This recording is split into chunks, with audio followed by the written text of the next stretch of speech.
অনেকদিন পর মনে হলো আজকে একটু ভুনা খিচুড়ি রান্না করব মুরগির মাংস দিয়ে। তো দেরি না করে চলে আসলাম রান্নাঘরে। আসসালামু আলাইকুম, সবাই কেমন আছেন? তো আজকে আমি ভুনা খিচুড়ি রান্না করব মুরগির মাংস দিয়ে, তাই আপনাদের সাথে শেয়ার করব। আজকে রান্নাটা আমি ইউটিউব দেখে করতেছি নতুন নিয়মে। তো প্রথমে আমি ডাল, চিনি আর এলাচ দিয়ে দিচ্ছি। আমি কিন্তু সরিষার তেল দিয়ে রান্না করতেছি। আজকে আবহাওয়াটা অনেক খারাপ, একদিকে হালকা রোদ আর একদিকে পুরো মেঘে ভরে গেছে। এখানে আমি আস্ত রসুন আর পেঁয়াজ আর কাঁচামরিচ দিয়ে দিব। এখন এটা পেঁয়াজটা বাদামি কালার মতন ভেজে নিব। এখন আমি এখানে শুকনা মশলাগুলো ভিজিয়ে রেখেছি, এই মশলাগুলো এর ভিতরে অ্যাড করে দিব।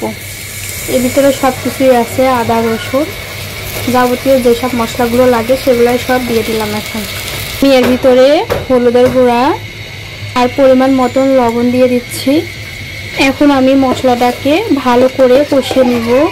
যত সময় যাচ্ছে আকাশটা ততই আর কি কালো হয়ে আসতেছে, মনে হয় অনেক বৃষ্টি হবে। যত তাড়াতাড়ি সম্ভব আমাকে রান্না করে তাড়াতাড়ি যেতে হবে, কারণ বৃষ্টি হলে আমি একদমই রাঁধতে পারবো না, রান্নাঘরে বৃষ্টি পড়ে।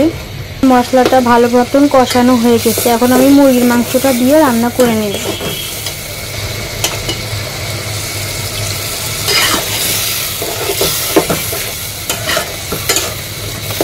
একটু পানি দিয়ে দিয়েছি, এখন ভালো মতন রান্না করে নেব এটা। আমার মাংসটা ভালো মতন কষানো হয়ে গেছে বা সুন্দর সিদ্ধ হয়ে গেছে। এখন আমি পোলা চালটা অ্যাড করে দিব। এখানে আমি পোলা চাল নিয়েছি আর এর ভিতরে 2 পদের ডাল দিয়েছি আর মটরশুঁটি দিয়েছি। এখন আমি এর ভিতরে দিয়ে দিব।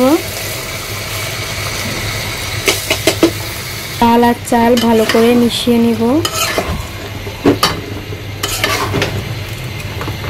মাংসের সাথে এখন মিশিয়ে নিব। আমি বলতে না বলতেই দেখুন বৃষ্টি চলে আসছে আর এত আওয়াজ যে আমাকে ভয়েস দিতে হচ্ছে এখানে। তো আমার চালটা ভালো মতন ভাজি করা হয়ে গেছে, এখন আমি পরিমাণ মতন পানি অ্যাড করে দিব।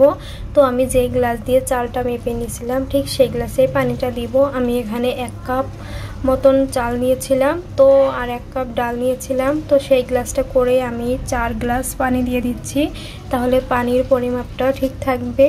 এখন আমি ঢাকনা দিয়ে দিচ্ছি আর একটু পরপর ঢাকনা তুলে আমি নাড়া দিয়ে দিচ্ছিলাম, না হলে আবার পুড়ে গেলে গন্ধ কবে, খেতে তেমন একটা ভালো লাগবে না। তো আমার রান্নাটা প্রায় শেষের দিকে আপনারা দেখতেই পারতেছেন।